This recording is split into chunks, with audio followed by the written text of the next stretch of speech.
Hello, and in today's video we're going to look at Death in Space, which has been published by Free League, and it's a rather natty little sort of, I guess, A5 book.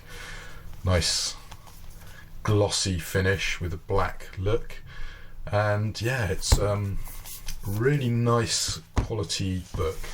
Now the whole interior is basically this white text on a black background, which is pretty good, although I will point out that they've gone with blue in a few places. For example here, can you see the blue text? No, and in real life you can barely see it as well. So that is a bit of a problem, although it's not a major issue because you can actually see it, and later on that info does get repeated, and as you see, it's really, really nicely made book. So what is it? Well, it's a sort of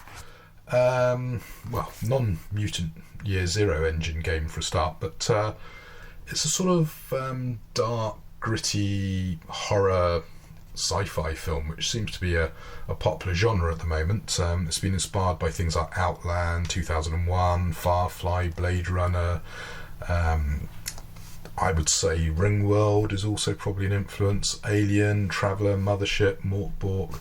They're all cited as things that inspire this, and there's also other games in this genre, so Mothership, Aliens, Hostile, and Those Dark Places.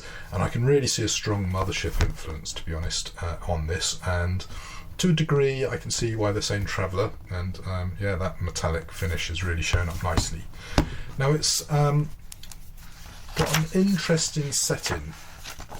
It's a collapsing universe, so basically it's sort of a post-apocalyptic civilization collapse setting, and it's actually the Tenebris system is where the game is actually located, and your reputation has become one of the key things, and so that's sort of the Firefly, Serenity sort of influence, I guess. And it's got sort of a slight other world, there's things from beyond element to it. So one of the things it talks about is the static in electronics. So occasionally you'll hear weird voices coming across any electric systems, and that signal gets stronger the nearer to the edge of the known universe you get. Now when it actually comes to character creation and stuff like that, it's pretty quick, and you can choose to randomize stuff. So for example, you'll do your abilities, which sadly they've gone with a 1d4 minus 1d4 to give you, I guess, a range of -3 to +3. Just use fudge dice, surely that's a better idea. But anyway, that aside, you then can roll for your origin. What else can you roll for?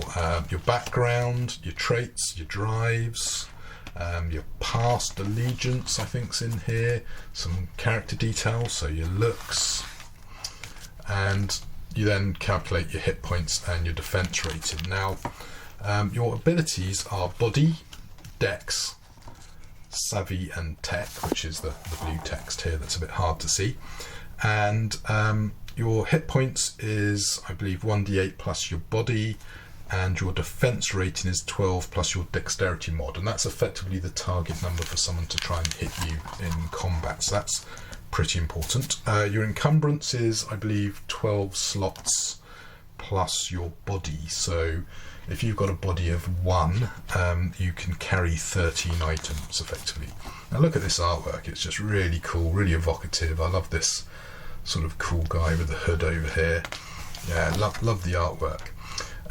So once you've generated your character, you then generate their starting kit, and now again you could probably pick this. So you've got starting kit, some starting bonuses, possibly some personal trinket, which is something I remember from another game, possibly Mothership, with things like patches and clipboards and things like that you can generate. You then create what's known as your hub, which is either a sort of an old knackered starship or starbase, and a bit like players, you can random roll for it, so you get your hub type, the power source, and your output power. Now your output power is what you need for modules that you can install. Again, another really cool piece of artwork there, love that. So a bit like your character, you can generate a background, So you've got one for spacecraft and one for stations. A quirk, so what makes your particular hub weird. Now I've got written down here where I did some quick generations. So yeah, for example, your background, if you roll a 14, that means you've got something that used to belong to a cult, and they've sort of disappeared. So that's possibly an adventure hook for have the cult actually disappeared. Is it something to do with the ship? Are they going to come back and try and reclaim it? Then on the quirk, I just pretended I rolled a 14 again, and you're going to hear weird noises, so you might just about be able to read it here. So weird noises, and it's things like, it's someone tapping on the outside of the hole, and that's all just a bit weird and spooky. So that's a nice little bit. We then get to playing the game, and we're on page 36. So you've got some general rules talking about advantage and disadvantage. So normally you roll 1d20 plus your relevant ability, and you're trying to equal a target number. So 12 is a typical value. So it talks here about where you could have advantage and disadvantage, and I believe that's just like AD&D, roll 2d20, pick the high or lowest result depending on whether it's advantage or disadvantage. Again, reminds you about item slots. It's got a little bit about how people might react to you. It's then got this weird stuff called void points, which are, I guess, a bit like hero points. You can spend them to gain an advantage or to activate a mutation, but if you do that and things go wrong, you could end up with void corruption, which again you can randomly roll here. So here you go, 12. When you try to sleep, you see through someone else's eyes. So yeah, the universe is a weird place. Then you've got cosmic mutation. So if you've got cosmic mutation, maybe you're a thermal conduit. Can make the body withstand extreme temperatures or create a small region of extreme temperature in the palm of your hand. So, channeling a little bit of the heat of the universe there. It then talks about conditions and spare parts. Now, all the equipment's getting a bit old, getting a bit knackered. We're in a post-civilization collapse setting after all.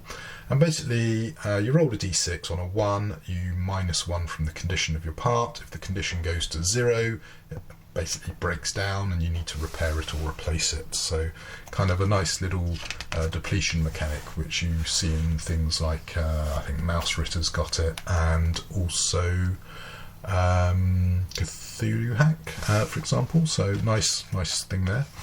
So talking about repairs. Then we've got a little bit of sort of going outside, off-world, a bit about space travel, and you've got complications. Another cool piece of artwork there. Then we get into combat. Now, combat is basically a d20 plus, what is it? It's body for melee and tech for ranged. And you're trying to beat the defense of your opponent, which I believe can be modified by armor. And it's basically 12 plus your dex. So if you're minus 3 dex, you're going to get hit on 9.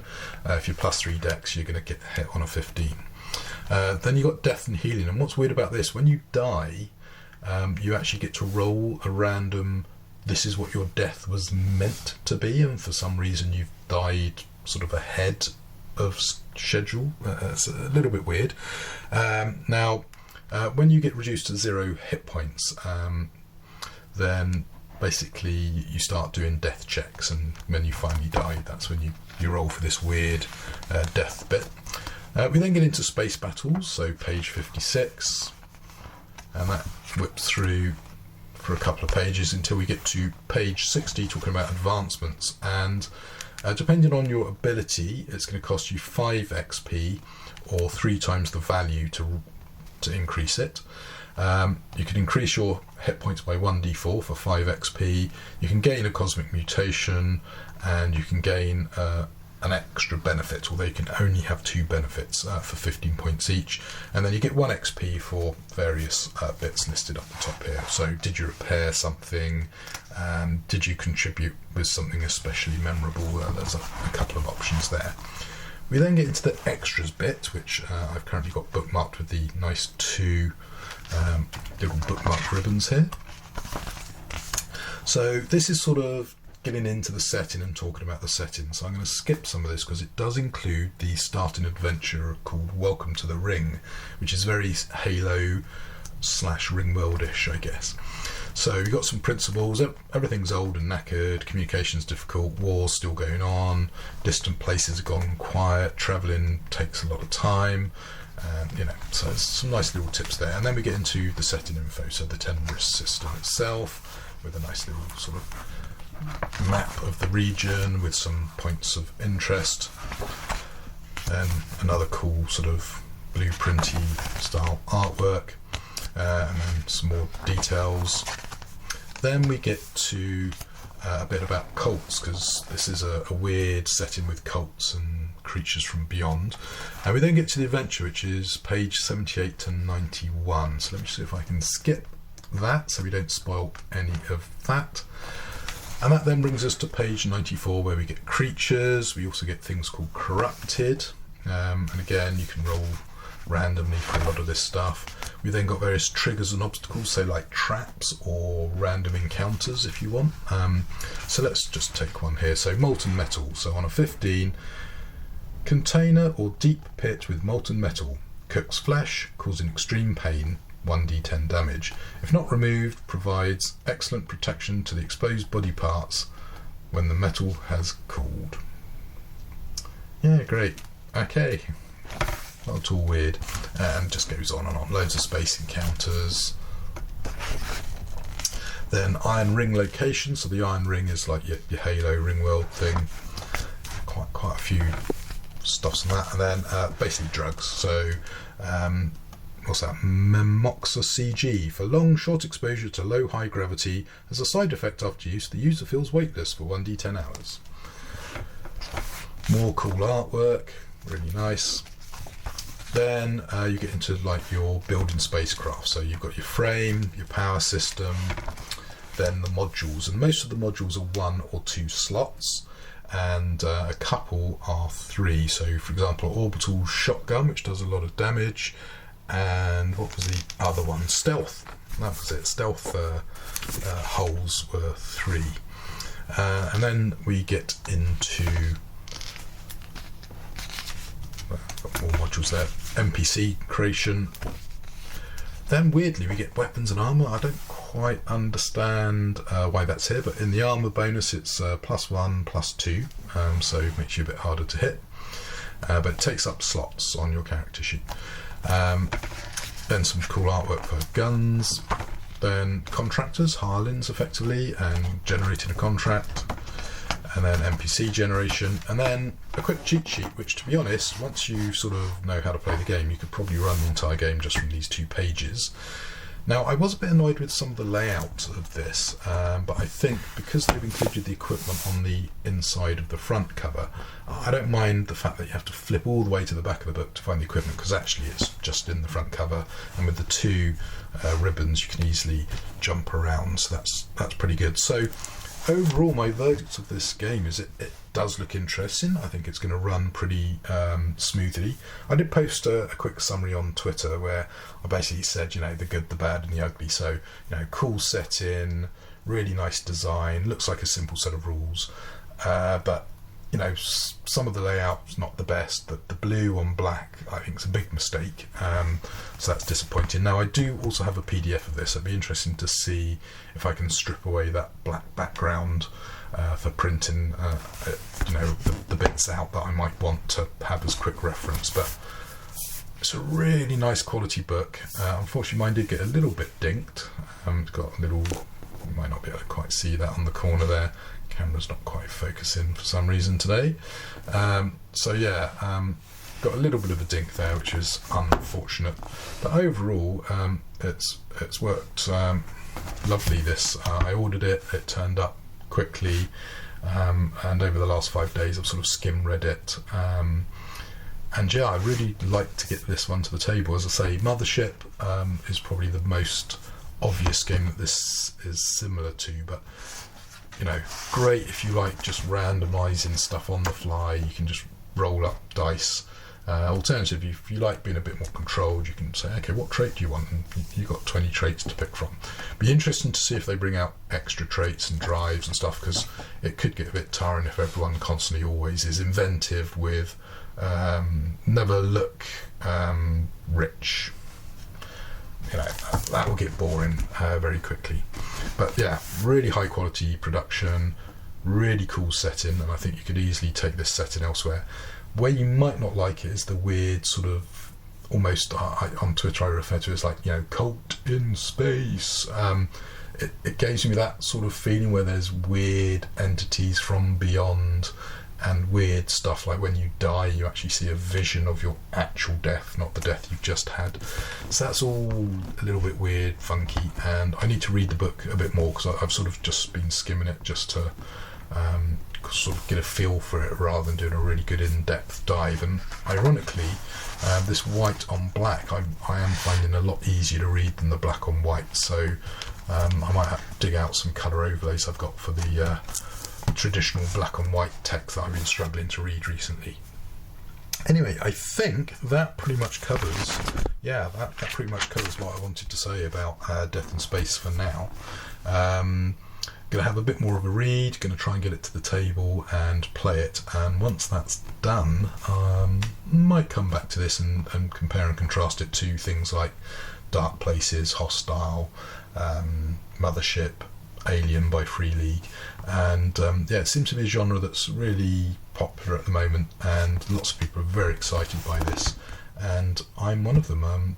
I'm liking what I'm seeing, and I do like the fact that probably these 2 pages are all you actually need to run the game, and a lot of this stuff is cool artwork, layout, and obviously detail to make that quick summary sheet at the back make sense.